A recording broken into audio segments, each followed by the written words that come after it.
Hi and welcome back to the Gemhawks YouTube channel. How do you fancy a super fast and easy tutorial for today? How about a very easy and fast to make ring? This is the Loki Inspired ring, and all you need are a couple of inches of wire and a single bead. Let's head down to the board and take a better look at the project. So here's the project we're going to make together today, a super fast, super easy project. You just need a couple of lengths of 2 different gauges of wire and a singular bead. Now I think it would look magnificent in green, but I didn't have a green bead to hand, so I've just got this sparkly glass bead to work with today. Why is it called the Loki Inspired ring? Well, frankly, it's because I quite like Marvel Comics, so there we go. Let's have a look at that on the finger. I don't have the greatest fingers in the world because I work with them, so they do tend to get a little bit battered. So you can see that we've got a little bit of twisty and we've got a little bit of coily. So that's what we're going to create together today. Let's start with the wire that we need to create the ring shank. So I've got around about 5 or 6 inches of a slightly heavier gauge wire. This is 1.25mm, that's equivalent to 16 gauge. So you do need to give that a bit of a warm through just to get it good and flexible. So let's give that a quick squish. Don't think that's the word I wanted, but never mind, it's been a bit like that lately. So here we are, just giving that central section a really good warm through, and then we're going to create the basic shape at the size that you desire, bearing in mind that what we're going to have is a gap in the middle at the head of the ring where the bead sits. So you do need to take that into account, shaping the ring around. If you have a very, very large bead, you'll need to think about how far that bead is going to press down into the finger. So I've elevated the horns of the Loki ring. Let me flip that over. So you can see we've got horns on the other side and we've got coils on this side. So they're elevated away from the shank of the ring, which gives you a little bit of extra space to work with. So I'm going to wrap that all the way around, and I'm guessing that that's about the size that I'm going to work with today. I often make rings a little bit larger than they fit myself because I have ridiculously small fingers. So once you've got the size, I'm just going to make that a little bit smaller because I want to wear one.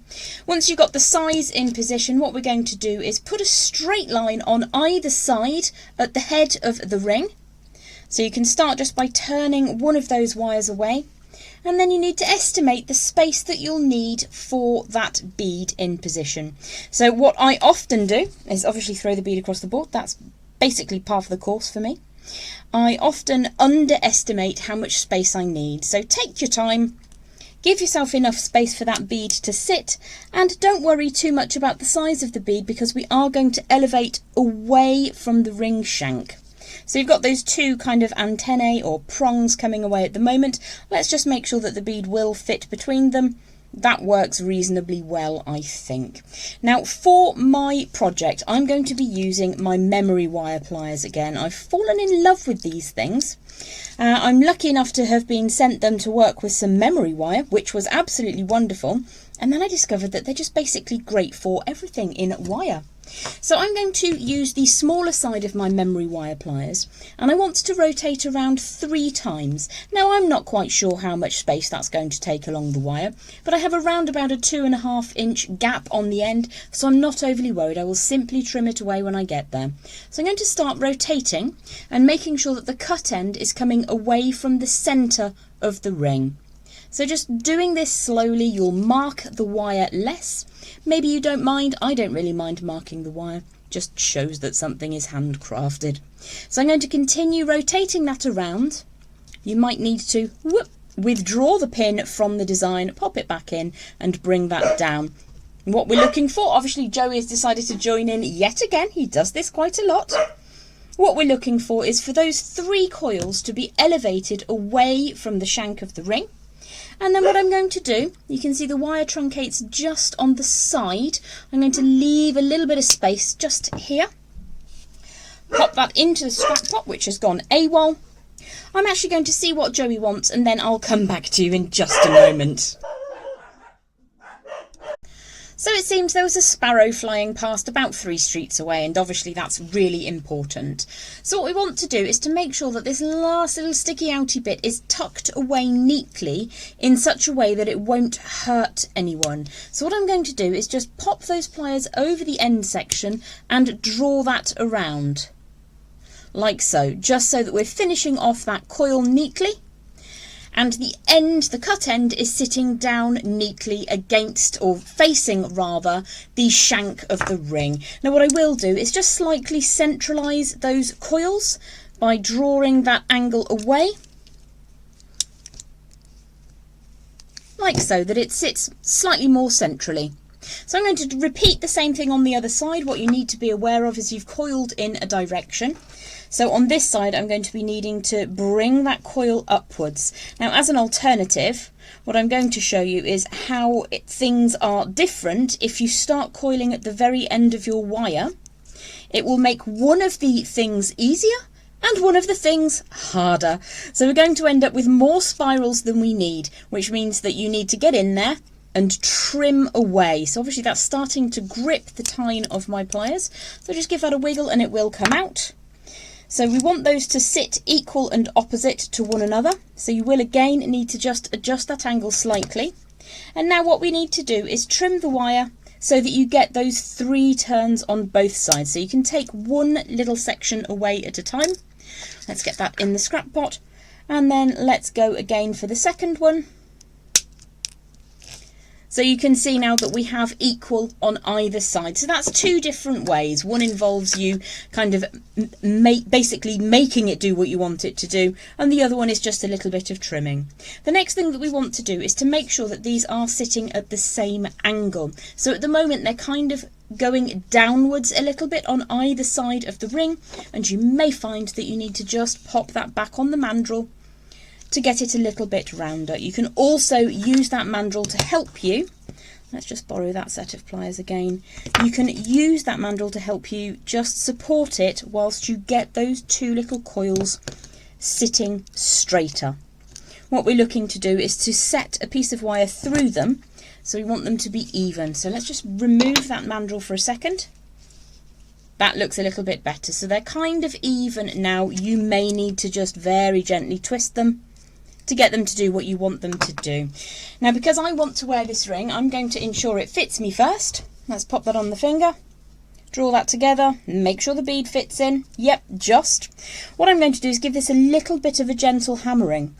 Now, because it will be sideways to the way it's being worn, I don't really want to change the shape of the wire itself. I just want to add a little bit of strength.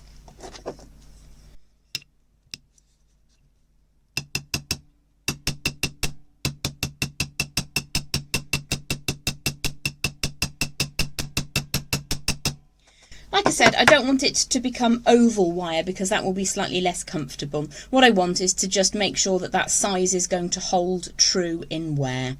You'll notice what I did also is to hang those 2 little Loki coils off the side of the block. If I was to hammer down like this, it would cause a little bit of a fracture risk point just here on where the ring shank becomes the head of the ring. Let's pop that out of the way and take a look at what we've got so far. Does pay if you make sure that that is round, and again you can pop that onto your mandrel in the correct place. Now, I'm not doing this correctly. The reason for that is because I don't want to scratch my work surface here, so I'm protecting the work surface with my fingers. You can pop this down onto your workbench, just making sure that that's nice and round and that it does indeed fit. So hopefully you're with me so far. You can use your round nose pliers to create those little Loki coils if you want to, the little spring bits coming out either side, but I find it really helpful to have that little memory wire pliers. So let's head back down to the board and just set that bead. So for the last section of this super fast, super easy tutorial, we're just going to set the bead into position. I have 1mm or 18 gauge wire, and this is a scrap length of around 4 inches. And I'm just going to make sure that that fits on my bead and that the bead will move. There's no stress on it. Really happy with that. The bead also does indeed need to fit between your 2 spiral sections. So we're just going to thread one end of the wire through the first coil, add the bead into position, retract that, and then pop the wire all the way through. Now what I'm going to do here is to just trim off and make sure that that's nice and smooth at one end. Oh, I think that's gone all the way through to the desk. And I'm going to start rotating around until I get a double spiral. Now if you start with your round nose pliers or your memory wire pliers, just start rotating around slowly and give yourself that little nice, not quite completed circle in the centre there. What I'm going to do then is to move on to the second layer of my spiral, and the slower you move with your spirals, the better they will be. So you can see we've got one end which is sitting quite neatly now, so I'm going to draw that all the way through. Now I would normally allow around about 1 inch of wire for a double spiral when I'm using 1mm or 18 gauge wire. I'm going to allow just a tiny smidge extra today, and the reason for that is that the hole in the middle is slightly larger than the finest tip on my round nose pliers. So let's take a look and see how we go. Rotate your round nose pliers or your memory wire pliers around to get that first circular form going. I may have allowed slightly too much wire, but I think it'll be okay, because all I'll do if it doesn't work perfectly is just undo one side and open up the other side a little bit until I've got an equal feel on either end of that little supporting structure. So all I'm going to do now, make sure that those are nice and tight and that my bead isn't going to go anywhere, and then I'm just going to pull them over the cut end of the wire that comes out on those little coiled horns. So let's just push that over the side like so. Protects you from any pinching or scratching that might occur from that wire end. Push the other side over and you've got your Loki Inspired ring. Let's just see if that does indeed fit. Yay, I've got one for me as well. I'll take a photo of those and pop it on the board on the outro of today's video. I hope that you've enjoyed this super fast, super easy Loki inspired ring, and I look forward to seeing you back here on the Gemhawks YouTube channel really soon. Bye for now.